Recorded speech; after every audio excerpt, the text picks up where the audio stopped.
সত্য বই মিথ্যা বলিব না। মহামান্য আদালত, আমি কোনো মিথ্যা বলিনি।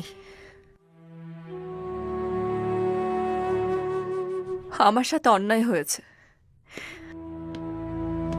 আপনার কাছে এর কোনো প্রমাণ আছে? বলুন, কথা বলেন। কোনো প্রমাণ আছে আপনার কাছে? নেই। মহামান্য আদালত ওনার এই নীরবতায় প্রমাণ করে যে এই মামলাটি একটি ভিত্তিহীন মামলা।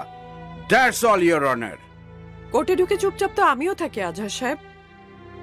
তার মানে কি আমার কোনো ভিত্তি নেই?